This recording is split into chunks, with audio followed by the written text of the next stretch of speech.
Assalamualaikum warahmatullahi wabarakatuh. Perkenalkan, nama saya Bima Arya Satya dari Prodi Teknologi Rekayasa Otomasi Sekolah Vokasi Departemen Teknik Industri dengan NIM 44032565011. Di sini saya akan menjelaskan sebuah materi yaitu pertemuan ke-13 yaitu C++ level 5 OOP Object Orientation Programming. Nah, di sini saya akan menjelaskan yaitu konsep OOP, kelas, objek, dan manfaat OOP, kelas dan metode, membuat kelas dengan atribut, konstruktur dan metode, objek yaitu membuat instan dan mengakses atribut atau metode. Selanjutnya ada organisasi kode yaitu memisahkan file, .hpp dan cpp. Dan yang terakhir yaitu inheritance, dasar pewarisan antar kelas. Oke, selanjutnya di sini saya akan menjelaskan konsep dasar OOP. Apa itu OOP? OOP adalah Object Oriented Programming, adalah paradigma pemrograman yang menyusun program sebagai kumpulan objek, bukan hanya baris perintah. Setiap objek merupakan mempresentasikan suatu di dunia nyata dan memiliki data serta perilaku. Contoh dua nyata yaitu mobil punya data, warna, kecepatan, dan bentuk jalan berhenti. Selanjutnya ada mahasiswa yaitu punya data yaitu beserta NIM dan perilaku belajar. Nah, konsep dasar OOP ada 4 pilar utama. Yang pertama itu ada kelas. Kelas adalah cetakan atau blueprint untuk membuat objek. Contohnya seperti ini. Kelas mahasiswa. Kalau kita ngetik kelas nanti akan menunjukkan bahwa bagian sini akan menjadi warna biru. Public, string name, lalu tulis nama kamu dan umurnya. Selanjutnya ada objek. Objek adalah hasil nyata dari kelas. Nah, di sini terlihat bahwa mahasiswa MHS1 nama Budi, umurnya 20. Selanjutnya ada enkapsulasi, yaitu menyembunyikan data dan hanya bisa diakses melalui fungsi tertentu. Contohnya seperti ini, kelas mahasiswa, privat, integer umur. Public yaitu void set umur, integer umur sama dengan u. Integer get umur, return umur. Nah, tujuannya yaitu menjaga keamanan data. Yang terakhir yaitu ada pewaris. Kelas dapat mewarisi sifat dari kelas lain. Nah, contohnya seperti ini. Kelas manusia, public string name. Kelas mahasiswa, public manusia, public integer name. Nah, tujuannya menghindari penulisan kode berulang. Nah, dan ada juga polimorfisme, yaitu satu fungsi perilaku berbeda tergantung objeknya. Contohnya seperti ini. Kelas hewan, public virtual void suara, yaitu hewan bersuara. Kelas kucing, public hewan, public void suara, meong. Nah, selanjutnya ada abstraksi, menampilkan yang penting saja, detail disembunyikan, yaitu kelas kendaraan, public virtual void jalan, lalu fungsi abstrak. Nah, ringkasan konsep OOP yaitu kelas yaitu cetakan objek itu hasil dari kelas. Selanjutnya ada encapsulation yaitu melindungi data. Ada inheritance yaitu pewaris sifat. Selanjutnya ada polymorphism yaitu banyak bentuk. Yang terakhir yaitu ada abstraction yaitu menyederhanakan. Kesimpulan dari OOP yaitu membantu membuat program lebih terstruktur, mudah dikembangkan dan mudah dipelihara. Nah, mungkin itu penjelasan dari OOP. Nah, selanjutnya yaitu buat kelas dengan atribut dan konstruktor. Nah, di sini ada contoh satu yaitu kelas mahasiswa. Terdapat kode pemrograman seperti ini. Nah, penjelasannya atribut variabel di dalam kelas, nama, umur, NIM. Konstruktornya itu fungsi khusus dengan nama sama dengan kelas. Konstruktor otomatis dipanggil saat objek digunakan untuk inisialisasi nilai awal. Nah, di sini aku udah buat pemrogramannya. Include IOString using namespace std. Kelas mahasiswa, public atribut string name, integer umur string name, nama. Selanjutnya kita jalankan program.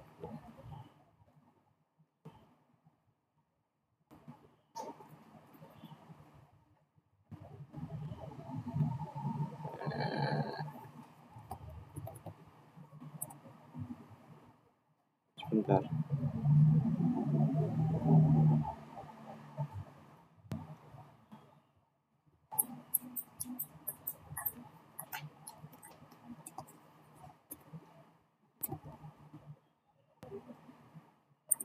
Di situ sih.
Salah.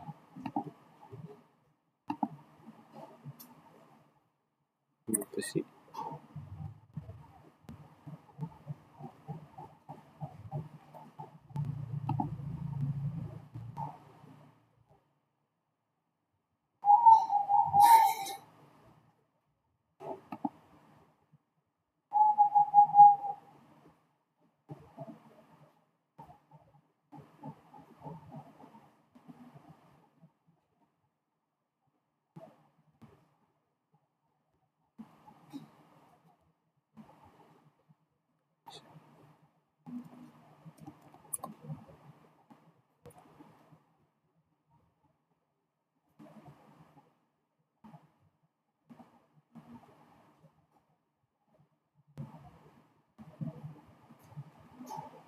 Nah guys, pokoknya seperti itu. Itunya apa sih pemogramnya.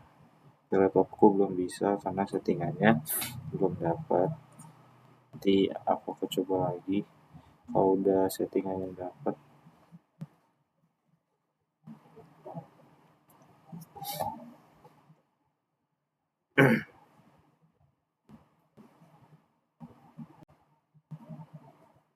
Selanjutnya, contoh kelas dengan metode kode program lengkap yaitu seperti ini: input yaitu user namespace std, kelas mahasiswa, public, string name, kita tulis namanya, integer umur, kita tulis umurnya, string name, selalu name kita mahasiswa, nanti outputnya akan muncul di sebelah sini, lalu nama, umur, dan name.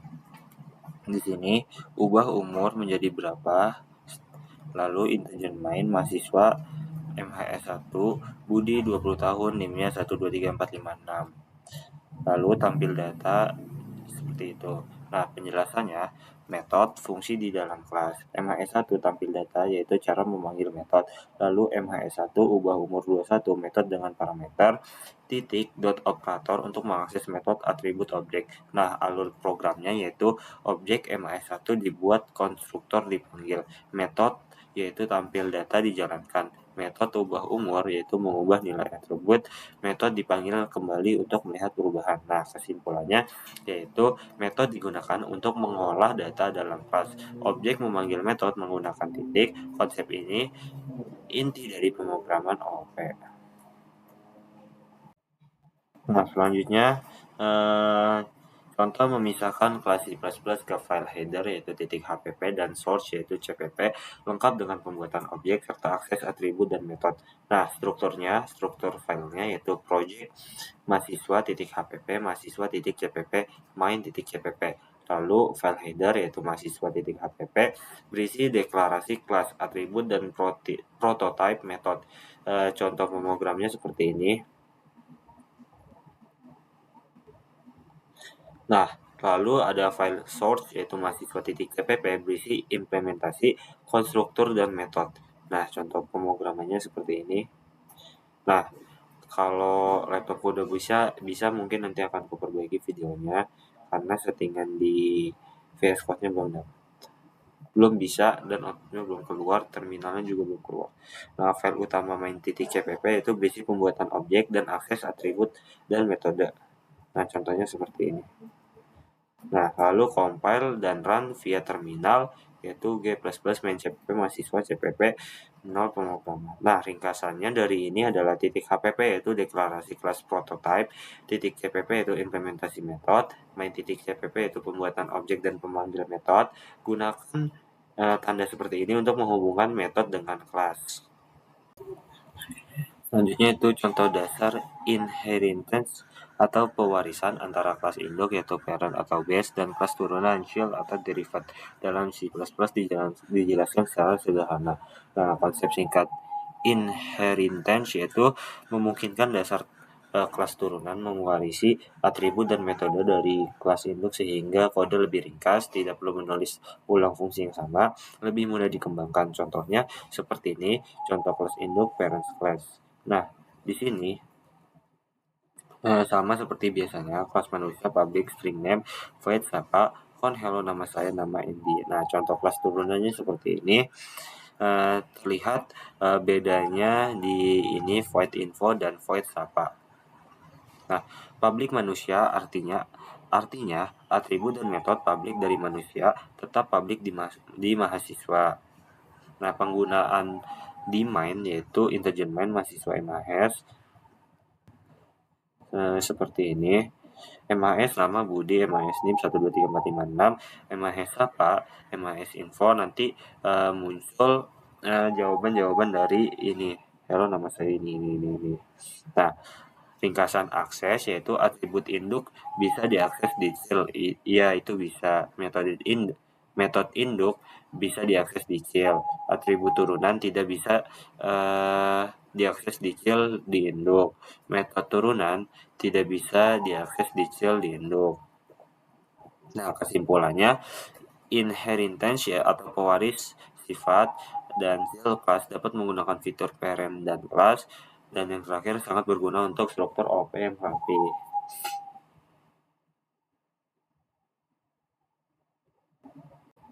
Nah, mungkin sekian penjelasan tentang materi pertemuan ke-13 C++ level 5 tentang OP, Object Oriented Pemrograman.